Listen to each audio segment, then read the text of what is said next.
Filipenses 2, del 1 al 4. Hace un ratito leímos todos esos versículos hasta el verso 11, pero yo voy a leer para ustedes del verso 1 al 4. Dice así: Por tanto, si hay alguna consolación en Cristo, si algún consuelo de amor, si alguna comunión del Espíritu, si algún afecto entrañable, si alguna misericordia, completad mi gozo, sintiendo lo mismo, teniendo el mismo amor, unánimes, sintiendo una misma cosa. Nada hagáis por contienda o por vanagloria, antes bien con humildad, estimando cada uno a los demás como superiores a él mismo, no mirando cada uno por lo suyo propio, sino cada cual también por lo de los otros. Ese pasaje es tan rico que casi cada palabra es un punto para un sermón. Se duraría demasiado tratando de compartir estos versículos, pero vamos a compartir algunos pensamientos del apóstol Pablo que él nos comparte aquí en este relato. Pablo escribe esta carta de los Filipenses. Filipos es una ciudad allá en el Mediterráneo. Pablo llegó a esa ciudad en el segundo viaje misionero. Y cuando él llegó a esa ciudad, pues rápidamente, después de un tiempo de estar ahí unos días, Pablo llegó donde se reunía un grupo de mujeres, a una femenil. No era un grupo cualquiera de mujeres, porque la que dirigía aquel grupo era una señora de dinero, era una mujer, una empresaria. ¿Y con quién se reúnen las empresarias? Con otras empresarias posiblemente, ¿verdad? ¿Con quién se reúnen esas señoras de alta alcurnia? Casi siempre su círculo de amistades está ahí entre ellos. Y posiblemente el grupo de mujeres con el que esta mujer se reunía era un grupo de mujeres selecto en aquella comunidad. ¿Dónde se reunían? A la orilla ahí de un río, seguro a la orilla de una poza. Ponían sus manteles y llevaban sus comiditas para compartir, y ahí aprendían de la palabra de Dios. Solo mujeres. Y cuando Pablo llegó a Filipos, fue a ese lugar, fue donde estaban estas mujeres, porque tenían algo en común, su enseñanza. Y a Pablo le dieron la oportunidad de conversar con ellas. Y entonces la señora se convirtió. ¿Recuerdan ustedes cómo se llamaba esa mujer? La primera mujer que se convierte en Europa al cristianismo, tan siquiera que la Biblia nos da cuenta. Es Lidia. Ella se convierte al cristianismo y entonces invita a Pablo a quedarse en su casa, y toda su casa se convierte. Pablo no estaba ya en un rancho, estaba en una casa de alguien que tenía recursos, con muchas comodidades, estaba ahí. Y todos los días que Pablo iba a acompañar a aquellas señoras a la reunión de ellas, venía una muchacha detrás haciéndole publicidad, perifoneando. Y esa mujer, después de hacerlo tantas veces, Pablo se dio cuenta que eso no era correcto. Entonces, Pablo oró por aquella mujer y se salió de esa mujer un espíritu de adivinación. Era una esclava que su amo obtenía ganancias por esa mujer, porque le tenía seguro un consultorio y ella podía leer la mano, adivinar cosas y decirle cosas a las personas que querían oír. Y su amo se aprovechaba de ella, la explotaba. Pero ese día se le acabó el negocio y eso le trajo problemas a Pablo. Cuando esa mujer fue sanada, fue liberada por el poder de Dios, se rompió esa cadena, esa atadura, y ya no pudo más decir esas cosas porque Cristo la liberó. Pero Pablo tuvo problemas, Pablo y Silas. Entonces la multitud los agarró y los metieron en el calabozo. Después de que le dieron muchos azotes, los metieron al calabozo. Y dice que a medianoche Pablo y Silas se ponían a cantar en lugar de llorar. Después de sufrir tantos golpes, uno podría estar llorando o quejándose o pensando, bueno, si esto le pasa a uno por ser cristiano, la verdad yo no quiero ser cristiano, porque si hay que sufrir, ¿para qué ser cristiano? Pero ellos cantaban, alabando al Señor. El carcelero los escuchaba. Y sucedió algo. El carcelero pensó que se habían escapado y se iba a suicidar porque si algún prisionero escapaba, al carcelero se lo cobraban con su vida. Y Pablo le dijo, no te hagas daño, aquí estamos todos, nadie se ha escapado. Y entonces le habló de Cristo, ¿qué debo hacer para ser salvo? Y él le habló de Jesucristo y el carcelero se convirtió, él y toda su casa. Y entonces ahora el carcelero lo lleva a la casa de él y le limpia sus heridas. Y toda su familia se convierte a Cristo. Ya hay 3, al menos, personas, o 2 familias y una persona solita, la familia de la señora Lidia, la familia del carcelero y la mujer que fue liberada de espíritus, de adivinación. Así empezó aquella iglesia, con 3 grupos de personas tan diferentes, unos de muy alta sociedad, el carcelero de la clase media que se movía ahí entre ese ambiente de gente de clase media, y la esclava, lo más bajo que había en la sociedad. Era una iglesia entonces heterogénea, donde la esclava se podía sentar a la par de doña Lidia ahora y sentirse libre y adorar al Señor, donde el carcelero, que era un romano, podía estar adorando con judíos y con esas mujeres también. Y así inició aquella iglesia, con personas tan diferentes, tan distintas, pero que tenían que hacerle frente a la iglesia. Y la iglesia creció, se hizo bonita, se integraron más personas después y siguieron ayudando a Pablo en su ministerio. Pero cuando Pablo escribe la carta, Pablo no escribe solo porque quiere mandarles un saludo a las personas. Cada carta que Pablo escribe es en respuesta a algo. Está respondiendo a algo. Nosotros leemos la carta, pero no tenemos la conversación a la cual él está respondiendo. Tenemos su respuesta, pero no tenemos el mensaje de ellos. ¿Por qué Pablo les está escribiendo estas palabras a ellos? Es como escuchar una conversación cuando alguien va hablando por teléfono y uno va cerca de esa persona y solo va escuchando lo que esa persona dice. Y si uno es un poco chepo como yo, uno para la oreja y escucha y se imagina qué fue lo que dijo el otro. Ah, mira, están peleando, dice uno, porque uno empieza a asumir qué dijo el otro. Y esto es lo que tenemos que entender, que Pablo, estamos leyendo una parte de la conversación. Pablo está respondiendo a algo que está sucediendo. Y por eso leemos Filipenses 2, ahí, el ejemplo de Jesús. Cuando Él les dice que nosotros debemos ser como Jesucristo, el cual siendo en forma de Dios, no estimó el ser igual a Dios como algo a qué aferrarse. ¿Qué quiere decir esa frase? Que Él, siendo Dios, siendo todopoderoso, siendo inmensamente grande, estuvo dispuesto a venir a vivir como nosotros. ¿Quién quiere dejar su casa bonita para irse a vivir debajo de un puente y dormir en un cartón? Y andar con una mudada nada más, teniendo un palacio donde vivir. Eso fue Jesús. Él estuvo dispuesto por amor a nosotros a dejar toda esa grandeza por un momento para venir y vivir con nosotros. Y se humilló, dice, tanto que estuvo dispuesto a morir, a que lo mataran los hombres en la cruz. Y por esa obediencia Dios lo exaltó hasta lo sumo. Pablo menciona eso como un ejemplo para la iglesia, para que vean lo que es humildad, para que se den cuenta de lo que es realmente el amor al prójimo. Porque esas 2 palabras van repletas de rebajarse. Aun cuando uno sea superior, más grande, más sabio, más títulos, más conocimiento, irse para abajo y estar abajo, debajo de todos, obedeciendo lo que el Señor quiere. Y Pablo les dice eso, y por eso ese capítulo 2 empieza con una expresión que es como condicionante, que son condiciones. Dice, por tanto, y ese si hay arroz me trae una bolsa, si hay azúcar me trae otra bolsa, si hay apio me trae una rama de apio, y si ve alguna coliflor me la trae.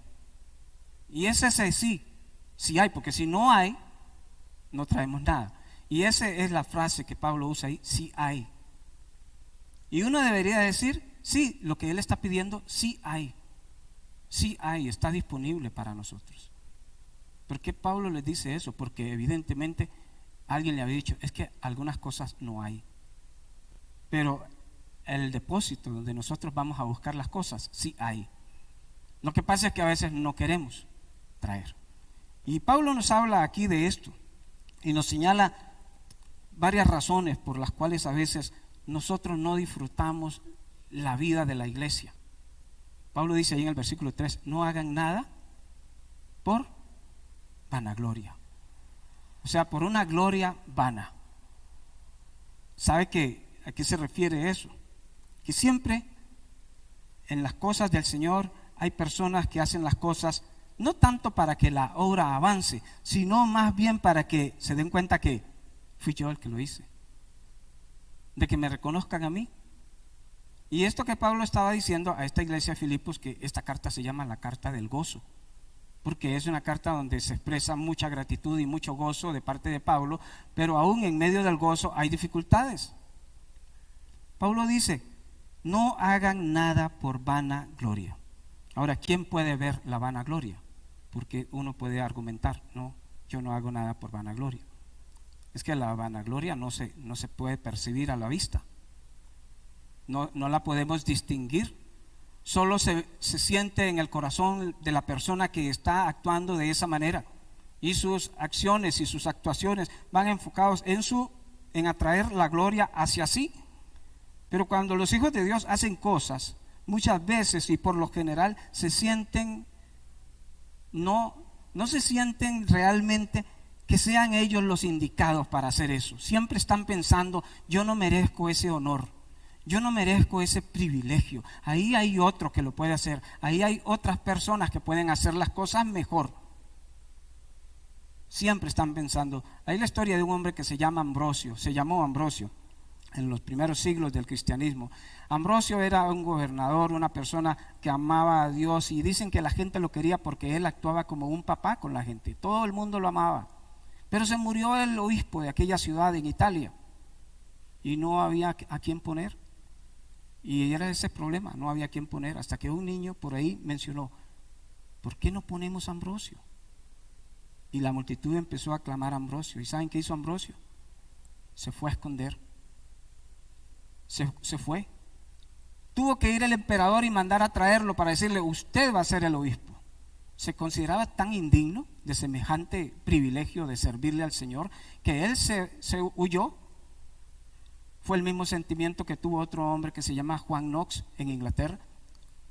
Cuando lo nombraron pastor de la iglesia, se desapareció. Y tuvieron que ir a buscarlo y obligarlo a predicar el primer domingo. Obligado predicó. Se sentía tan inmerecedor de tan grande privilegio. Y eso es lo que Pablo nos demanda cuando dice, hagamos las cosas con un corazón humilde. No merezco este privilegio. No merezco el privilegio de recoger la ofrenda, pero Señor, ¿cómo tú me das a mí ese privilegio habiendo tanta gente ahí? Señor, no merezco el privilegio de recibir las personas y darles un saludo, pero gracias porque tú me pones ahí. No merezco el privilegio de coger la escoba y quitar la basura del piso, pero qué bendición, Señor. Tú me das a mí ese privilegio. Y es que aún en pequeños detalles, la gloria vana se asoma en el corazón de los hombres. Se asoma en el corazón de los hombres. Puede ser la tarea más sencilla y más humilde. Podría ser estar limpiando el piso, pero solo para que me observen, solo para que me vean. Y Pablo dice, no debemos hacer las cosas de esa manera, porque eso rompe la unidad cuando hacemos las cosas de esa manera. Y luego Pablo dice, otra vez en el versículo 3, tampoco hagan las cosas, dice Pablo ahí, por egoísmo. Porque a veces hacemos las cosas porque a mí me da la gana, porque yo lo quiero hacer. Y sabe que eso es muy triste. Pablo dice que debemos estimar a cada uno de los demás ¿cómo? Como superiores a él mismo. A mí nadie me ve para abajo del hombro. Es una actitud que tenemos hoy. Yo no me dejo de nadie. Y entonces en el vocabulario de la calle dicen, a mí nadie me enjacha. Si me ve feo, yo lo voy a ver más feo. Y si se pone así como gallito, yo se lo voy a ubicar. Y si es con lo que sea, vamos a ubicar. ¿Y sabe qué dice Pablo? Esto lo de hoy es casi como una clase. Me encantaría que alzaran la mano. Pero dice Pablo, estimando cada uno a los demás, ¿cómo? Como superiores a él mismo. Es que, mis hermanos, Dios a cada uno de nosotros nos dio un don. ¿Cuál es su don? Y en su don usted es único. En lo que Dios le dio a usted, usted es único. Y no podemos estar anhelando lo que el otro tiene. Mejor me enfoco en lo que yo tengo y se lo ofrezco al Señor con mucha gratitud, con alegría y gozo. Y me uno a otros que tienen dones similares para servirle al Señor con gozo. Pero debo estimar a cada hermano que en su don Él es superior a mí. No estamos en una competencia, no estamos luchando por obtener algo. Estamos para servirle al Señor con gozo. Y dice, mirando a los demás como superiores a Él mismo, no mirando cada uno por lo suyo propio. No mirando cada uno por lo suyo propio. Y en las bandas musicales, este tema de brillar uno solo es muy común.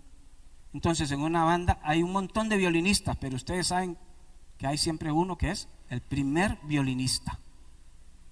Y pueden tener el segundo violinista.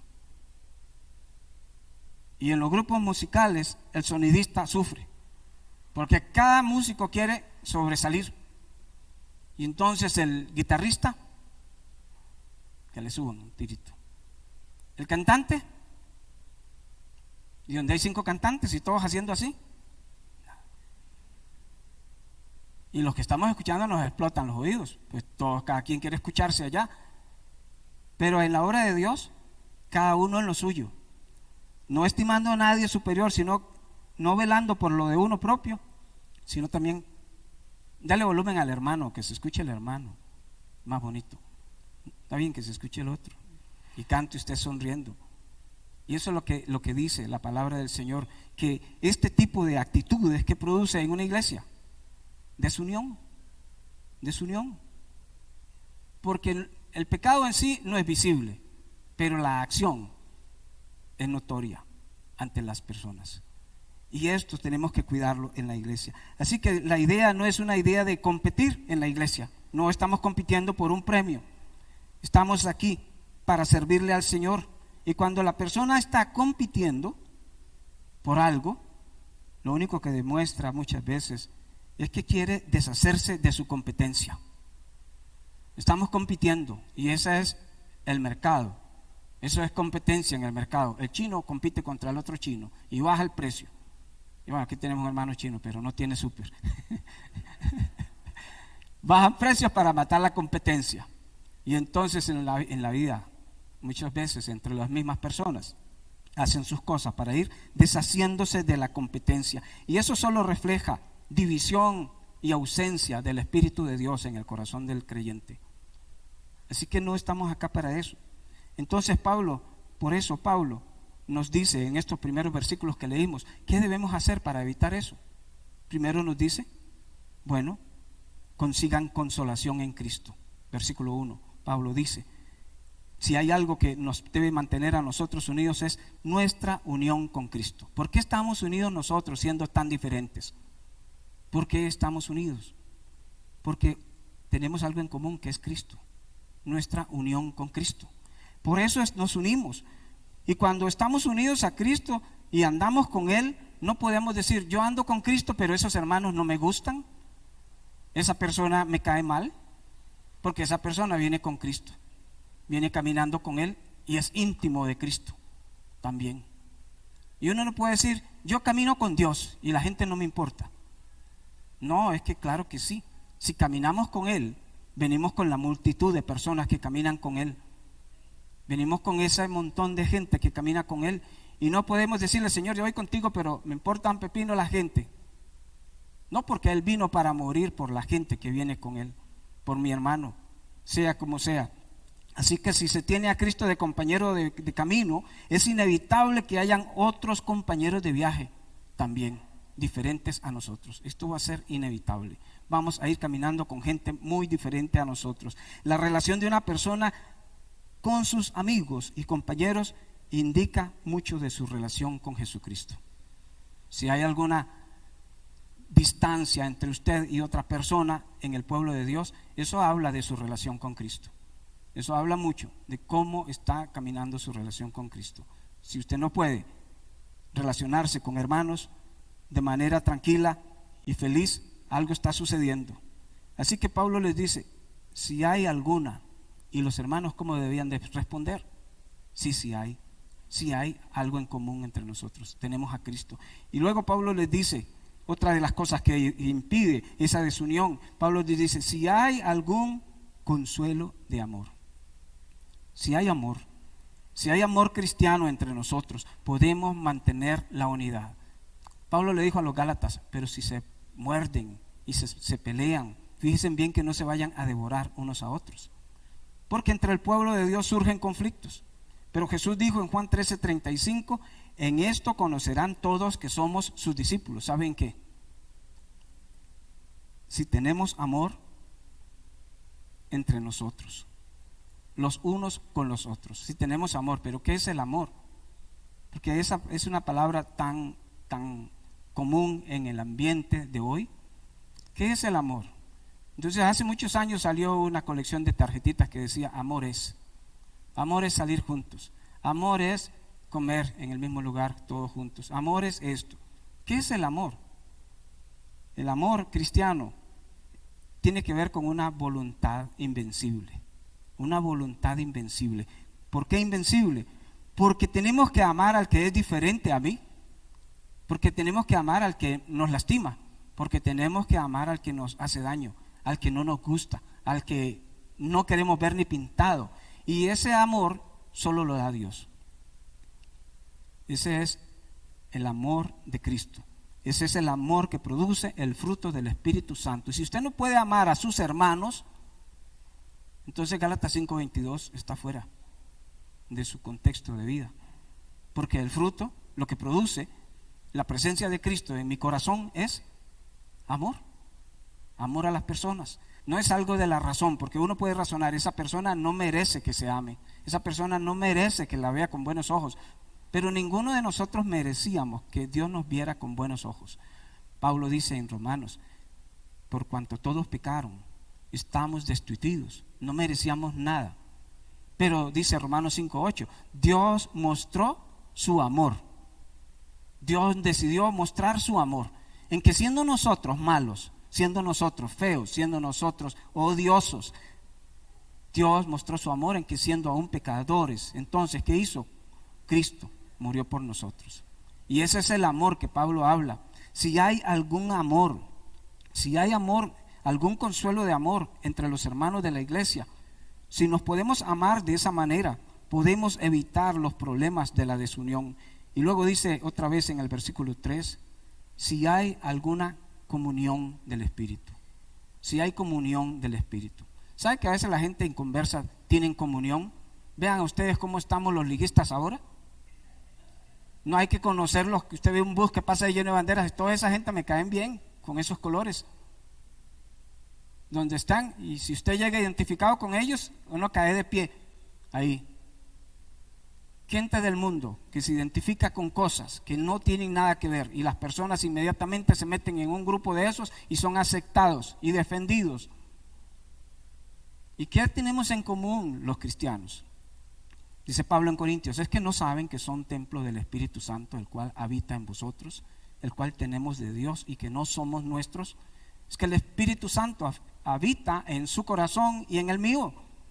Y ya ese elemento en común que tenemos nos hace hermanos y nos hace a nosotros capaces de estar juntos aún siendo diferentes. Juntos siendo diferentes. Nos hace capaces de poder tener compañerismo. El Espíritu Santo es esa mezcla que nos une a nosotros. ¿Cómo es posible que nosotros tan diferentes? Vino un guanacasteco de Santa Cruz y vino un alajuelense y vienen otros de Pérez Celedón y vienen hermanos de Nicaragua y vienen hermanos de Cuba y nos sentamos aquí felices de la vida, adorando al Señor, porque tenemos algo en común, el amor de Dios, el Espíritu Santo en nuestro corazón. Así que si una persona no puede relacionarse apropiadamente con otro, es porque algo en su corazón no está funcionando bien. es porque su relación con Dios está dañada, es porque el Espíritu Santo no tiene el control de su vida, y es porque si está ahí, está apagado, porque si el Espíritu Santo estuviese activo, ese tipo de relaciones no serían posibles. Y Pablo le vuelve a decir otra vez en el versículo 3, si hay alguna misericordia. La misericordia es una palabra compuesta, viene del corazón. Es lo que Jesús sentía cuando miraba a la gente. Compasión. ¿Qué siente usted cuando viene a la iglesia y ve a sus hermanos? Bueno, por algunos mucha alegría, por otros más o menos, y otros que pereza verlo otra vez. ¿Qué siente? Para no verlo tanto me voy. Haber sabido que venía, no vengo. Como la iglesia donde pastoreaba mi amigo Wilson, que les he contado, allá en el Cacao, en Alajuela, en una cuesta. La iglesia estaba arriba y la nieta salía temprano abajo. Si veía que la abuela salía para la iglesia, ella no iba. Y a veces la abuela se quedaba esperando a ver si la nieta subía. Y no iba ninguna de las dos entonces. Vivían en un conflicto. ¿Y qué siente usted cuando viene a la iglesia? Siente esa compasión por sus hermanos. La compasión es un amor en acción. ¿Siente usted ese corazón que se desborda de alegría cuando ve a su hermano? Y eso es lo que Pablo dice. Si hay alguna misericordia, si es que sienten algo bonito para reunirse. Porque algo estaba pasando en la iglesia filipenses. Al final de ese libro o de esa carta, Pablo le dice y menciona por nombre a dos personas que parece que no se querían ver. Les ruego a Evodia y a Síntique que se pongan de acuerdo. Que se pongan de acuerdo. No las había querido mencionar desde el inicio, pero posiblemente Evodia tenía su grupo. Ay, hermana Evodia, ¿cómo que a usted le están haciendo eso ahí? Yo no sabía nada. Si yo me hubiera enterado. Y entonces ahora todos se sentaban a la par de Evodia y le hacían ruido, y donde Evodia iba, iban todos. Pero Síntique también tenía otro grupito. Ay, Síntique, usted no se deje. Usted sabe que usted aquí cuenta con nosotros. Y aquí estamos para apoyarla y para servirle. Y aquí vamos con todo. Y esa gente de Evodia, ve a ver qué hacen. Pero todas se reunían juntas a veces. Evodia y Síntique a un lado. Entonces Pablo le dice, es que si hay algún consuelo de amor, si es que hay algún afecto entrañable, si es que hay compasión, ¿cómo es posible que no se puedan estar juntas? No hay de esas cosas. Y tenían que decir, sí hay, pero no queremos compartirla. Quiero ser yo y quiero hacer lo que a mí me parece. Y eso es egoísmo. Y la iglesia de Dios no puede caminar cuando hay egoísmo. No pueden suceder las cosas. Cuando entonces hay un deseo de sobresalir por alguien o algunos más que otros y aplacar y ganar a otros, como si fuera una competencia. Ahora vamos a ganar nosotros. Pónganse de acuerdo porque aquí nosotros somos los que tenemos que decidir. No es competencia. Y cuando las cosas se dan así, vamos camino al fracaso. Porque la obra de Dios debe estar unida. Y no podemos tener esos deseos de competir jamás en la vida. La misericordia era lo que Jesús experimentaba cuando miraba a la multitud. Todo ese montón de gente que le tiró después en la cruz y le dijo, crucifícale. Él los miró con compasión y les sanó sus enfermedades, curó sus heridas y les dio alimento. Cuando Él estuvo en la cruz no les dijo, ya se les olvidó que les di comida, ya se les olvidó que los sané, se les olvidó todo lo que hice por ustedes. No, porque tenía compasión, porque nunca estuvo compitiendo por ganar el favor o la admiración de la gente. Y lo último que Pablo les pide a esta iglesia es una petición de Él, del corazón de Él. Completen mi gozo, llénenme de alegría. ¿Por qué dijo Pablo eso? Porque estaba triste. Llénenme de alegría. ¿Ustedes quieren verme alegre? Le dice a veces a alguien a uno, ¿usted quiere verme alegre? Invíteme a comer. ¿Usted quiere verme alegre? Bueno, regáleme un viaje a la playa. Y Pablo dice, ¿ustedes quieren verme alegre? Busquen consolación, consuelo de amor, misericordia, compasión, estén unidos. Y era el deseo de Pablo. Él dice, carcelero, doña Lidia, Evodia, Síntique, la esclava, ustedes quieren que yo esté contento. Entonces Pablo les dice, llénenme de alegría, llénenme de alegría. Yo me pregunto, ¿le habrían hecho caso a Pablo? ¿Le habrían alegrado el corazón de Pablo ellos? Yo quisiera que sí. No hay felicidad para uno cuando uno sabe que la iglesia no está unida, sobre todo cuando es una iglesia muy querida, sobre todo cuando es esta iglesia. No puede uno estar feliz de la vida y contento pensando que no hay unión completa, que los hermanos no están del todo 100% juntos. Y Pablo dice, yo no puedo estar contento si la iglesia no está unida. Ustedes quieren alegrarme, dice Pablo, llénenme de alegría. Si sus amigos quieren completar el gozo de Pablo, que tengan comunión, estén unidos, sin competir, cada uno sirviendo con sus dones, con sus habilidades, con lo que Dios le ha dado, sirviendo, sin sentir que estamos compitiendo con otra persona. No es con amenazas como Pablo se dirige a estos cristianos. Pablo pudo amenazarlos, como le dijo a los corintios, ¿ustedes quieren que vaya con palabras suaves o que vayan con un palo en la mano? Así le dijo a los corintios. Pero a los filipenses Pablo les habla con mucho amor, y Pablo les habla con cariño y una exhortación de amor. Es el acento de un pastor, como fue el acento del Señor siempre, con amor, exhortando a los suyos a estar unidos, cuando ora en Juan 17 y ora por su iglesia.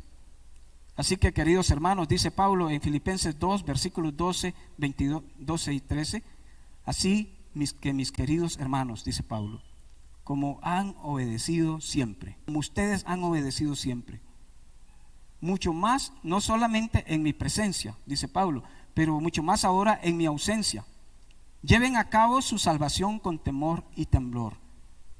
Muestren su vida eterna haciendo las cosas como se hacen, con amor, con temor a Dios, con reverencia a Dios. Exprésenle al mundo que somos salvos, como hicimos ayer ahí en el planché, en la cancha, porque Dios es el que produce en nosotros el querer como el hacer.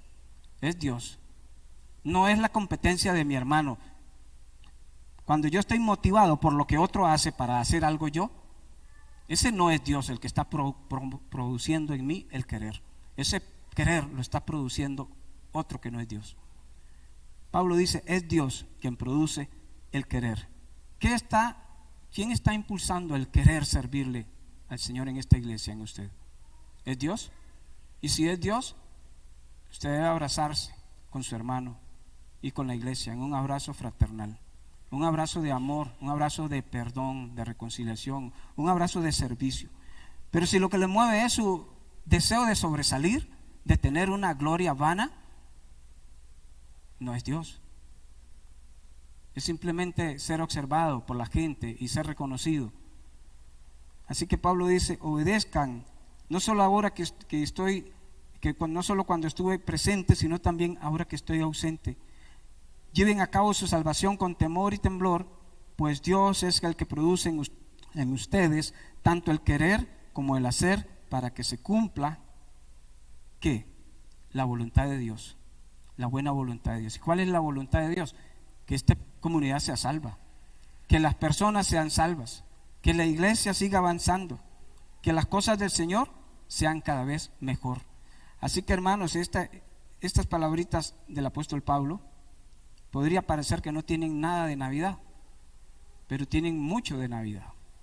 Filipenses 2 dice que ese niño que nació no estimó ser importante, no estimó ser grande, sino que estuvo dispuesto a rebajarse. Y es el ejemplo que Pablo nos recuerda esta mañana. No puede haber ninguna ambición egoísta en nuestro corazón más que servirle al Señor en armonía, en amistad con la iglesia. Independientemente de las personas que estén aquí hoy o mañana, del color, la nacionalidad o la posición o clase social, nosotros somos una familia en Cristo, todos hermanos, trabajando para el Señor con amor y con mucha ilusión y pasión para que las almas conozcan a Cristo. Voy a invitarle a orar y quedamos, y sigue doña Vilmita. Padre, gracias. Gracias esta mañana por tu palabra. Gracias porque tú, Señor, sigues siempre ocupado por tu iglesia. porque nos recuerdas lo importante que es la unidad en nosotros, la unidad en tu pueblo, y nos avisas también, Señor, sobre los peligros que conlleva cuando nos olvidamos de tu guía y tu dirección y pensamos más desde una perspectiva personal, ambiciosa, egoísta. Oro, Señor, para que tú cuides siempre nuestro rebaño, para que tú nos des un corazón bondadoso, para que el amor, la compasión, la misericordia, el Espíritu Santo y tu presencia siempre sean lo que nos une a nosotros, Señor. Bendice cada uno de mis hermanos, bendice la iglesia, Señor, y guárdanos en el nombre de Jesús. Amén y amén.